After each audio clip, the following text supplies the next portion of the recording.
اعوذ باللہ من الشیطان الرجیم بسم اللہ الرحمن الرحیم نحمده ونصلي ونسلم على رسوله النبی الکریم اما بعد السلام علیکم ورحمۃ اللہ وبرکاتہ۔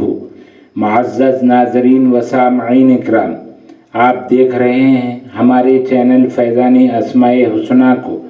میں ہوں آپ کا میزبان صوفی مجاہد علی۔ امید کہ آپ سب ایمان اور صحت کی بہترین حالت میں ہوں گے۔ قصص القرآن، قصص الانبیاء، قصہ حضرت سیدنا یونس علیہ السلام کا، قسط نمبر 31، پارٹ نمبر 31۔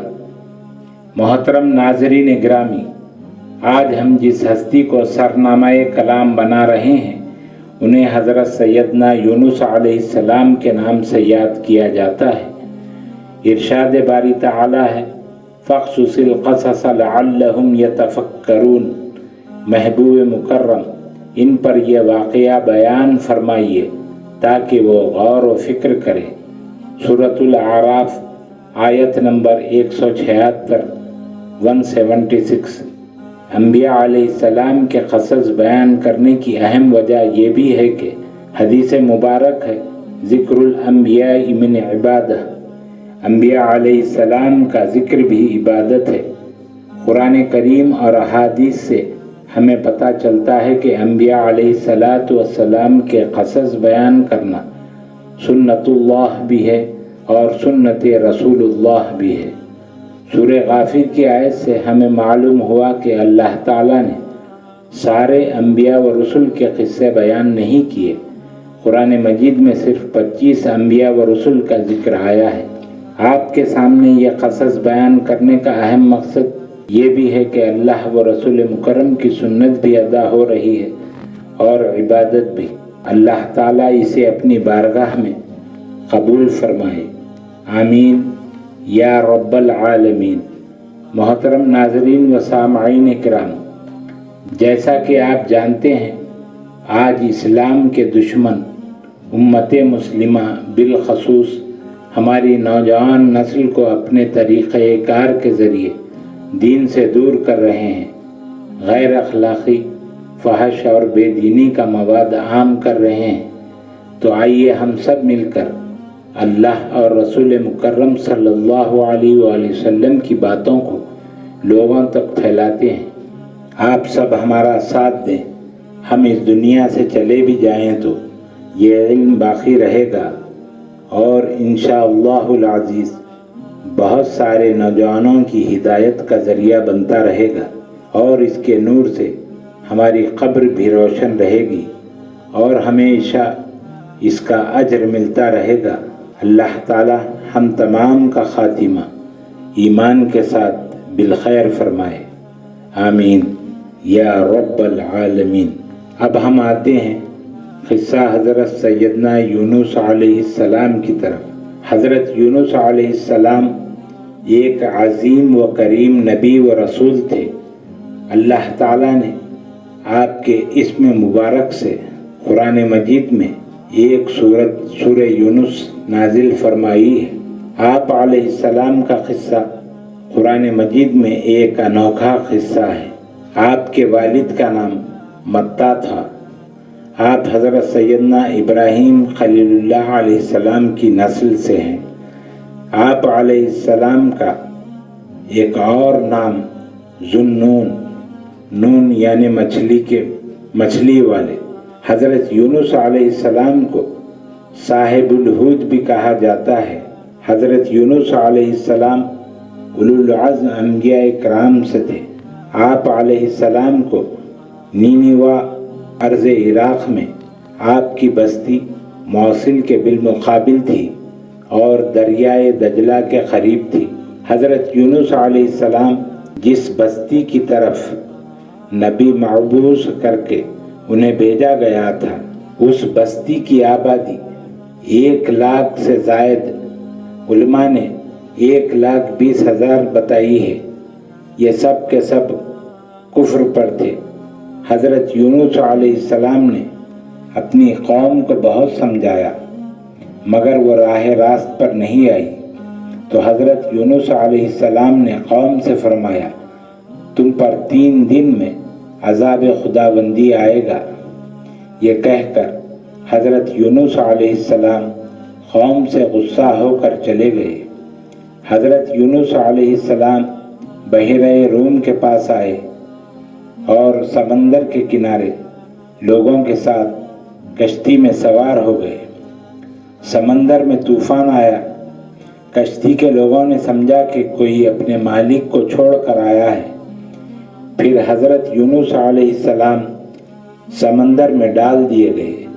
بحکم خداوندی آپ علیہ السلام کو مچھلی نے نگل لیا اور اسے دوسری مچھلی نے نگل لیا اور سمندر کی تہ میں جا کر بیٹھ گئی۔ وہاں آپ علیہ السلام 3 دن رہے۔ بعض روایات میں 7 دن اور زیادہ سے زیادہ مدت 40 دن آئی ہے۔ حوت بڑی مچھلی کو کہتے ہیں۔ اللہ تعالیٰ نے مچھلی کو القاء فرمایا کہ انہیں کوئی گزند نہ پہنچنا چاہیے۔ اللہ تعالیٰ سورۃ الانبیاء آیت نمبر 87 میں فرماتے ہیں آخر کار وہ اندر سے پکار اٹھے۔ علماء نے یہاں 3 اندھیروں کا ذکر کیا ہے: مچھلی کے پیٹ کا اندھیرا، سمندر کا اندھیرا اور رات کا اندھیرا۔ گویا ان پر یہ اندھیرے اکٹھے ہو گئے تھے۔ اللہ تعالیٰ نے وہاں کلمات تسبیح القاء فرمائے۔ اللہ تعالیٰ نے مچھلی کو حکم دیا کہ وہ یونس کو اگل دے۔ وہ مچھلی کنارے آئی اور حضرت یونس علیہ السلام مچھلی کے پیٹ سے باہر آ گئے۔ حضرت یونس علیہ السلام بہت کمزور ہو گئے۔ اللہ تعالیٰ نے سمندر کے کنارے اس مقام پر جہاں مچھلی نے اگل دیا تھا کدو کی بیل پیدا فرمائی۔ اس کے سائے میں رہے۔ کدو کی بیل اللہ تعالیٰ نے اس لیے اگائی کہ اس کے پتے چوڑے اور سایہ دار ہوتے ہیں، اس سے خوشگن خوشبو آتی ہے اور اس بیل سے حشرات الارض بھی دور رہتے ہیں۔ ہرن یا پہاڑی بکری آ کر دودھ پلا جاتی۔ کدو کھانا انبیاء کی سنت ہے اور رسول مکرم صلی اللہ علیہ وآلہ وسلم نے کدو بہت پسند فرمایا ہے اور نبی مکرم کو کدو بہت پسند تھا، اور کوئی بغیر وجہ کے کدو کو ناپسند کرے گا تو اس کا ایمان ہاتھ سے جاتا رہے گا۔ ناظرین محترم، اب دوسری طرف کی سنیے۔ حضرت یونس علیہ السلام سمندر میں پہنچنے کے بعد قوم یونس علیہ السلام پر عذاب الہی کے آثار ظاہر ہونے لگے تو ساری قوم کی عورتیں، بچے اور مرد جنگل اور میدانوں کی طرف نکل گئے اور بارگاہ خداوندی میں مغفرت طلب کی۔ اللہ تعالیٰ کو یہ ادا پسند آئی اور عذاب اٹھا لیا گیا۔ یہ سب کے سب اللہ تعالیٰ پر ایمان لے آئے۔ اللہ تعالیٰ نے ان پر رحم و کرم فرما دیا اور عذاب کو ان سے پھیر لیا۔ قرآن مجید کی سورہ یونس آیت نمبر 98 میں ارشاد ہے، جس کا مفہوم اس طرح ہے: چنانچہ کوئی بستی ایمان نہ لے آئی سوائے یونس کی قوم کے، سابقہ امتوں کے کسی بارے میں سننے میں نہیں آیا کہ کوئی بھی پوری قوم ایمان لے آئی۔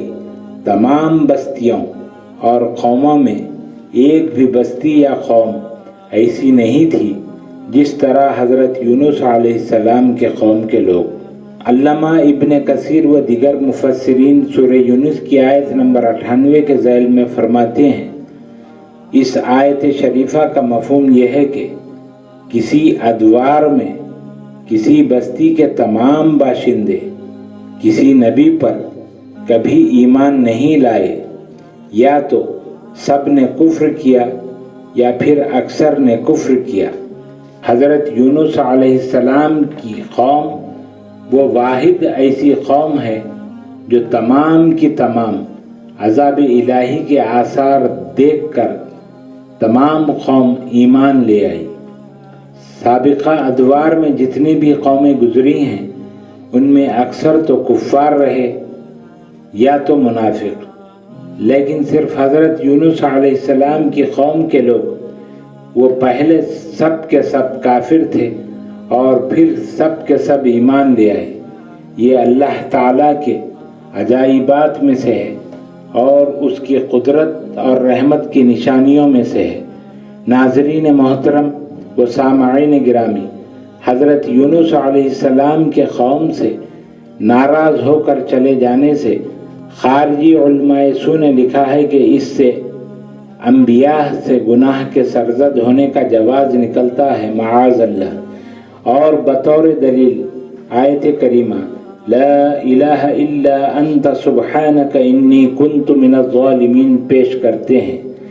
انبیاء کرام قبل نبوت اور بعد نبوت بھی معصوم ہوتے ہیں۔ نبی اللہ تعالیٰ کی عطا سے ہوتا ہے، نہ کہ اطاعت سے۔ انی کنت من الظالمین سے علماء سو نے گناہوں کی بات کہی ہے۔ انہیں کیا یہ معلوم نہیں کہ ظلم کو قرآن مجید میں شرک کے معنی میں بھی لیا گیا ہے، ان الشرک لظلم عظیم۔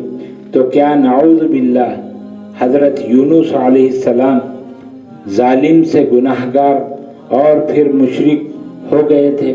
استغفر اللہ۔ یہاں ظالم کے معنی دوسرے ہیں، یعنی میں تعب و مشقت میں پڑ گیا ہوں، میں تکلیف کا شکار ہو گیا ہوں، اور یہاں یہی معنی سب سے زیادہ مناسب ہے۔ حضرت یونس علیہ السلام کے بارے میں اللہ تعالیٰ نے ارشاد فرمایا ہے وَإِنَّ يُونُسَ لَمِنَ الْمُرْسَلِينَ، اور یقیناً یونس تو پیغمبروں میں سے ہیں۔ پیغمبر کی شان و عزت اور عظمت ہوتی ہے۔ مسلم شریف کی حدیث مبارک ہے، اور رسول مکرم صلی اللہ تعالی علیہ وآلہ وسلم نے بھی حضرت یونس علیہ السلام کے بارے میں محبت بھرے انداز میں فرمایا مجھے حضرت یونس پر فضیلت مت دو۔ رسول مکرم تو خود حضرت یونس علیہ السلام کی قدر و منزلت فرما رہے ہیں، اور یہ خارجی علماء اس کے برعکس گستاخی کے مرتکب ہو رہے ہیں۔ سامعین محترم، حضرت یونس علیہ السلام نے مچھلی کے پیٹ سے دعا نہیں مانگی بلکہ اللہ تعالیٰ کی تسبیح بیان کی۔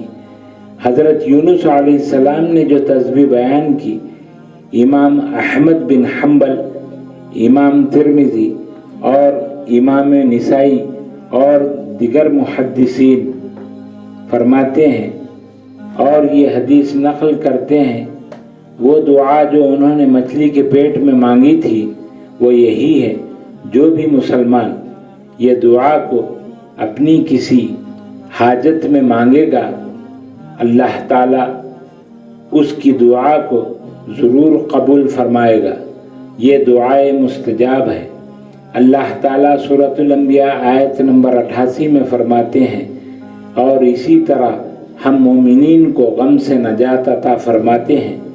ایک صحابی رسول نے نبی مکرم صلی اللہ علیہ وآلہ وسلم سے پوچھا، یا نبی اللہ، حضرت یونس علیہ السلام نے جو تسبیح مچھلی کے پیٹ میں بیان کی، کیا وہ حضرت یونس علیہ السلام کے لیے خاص تھی؟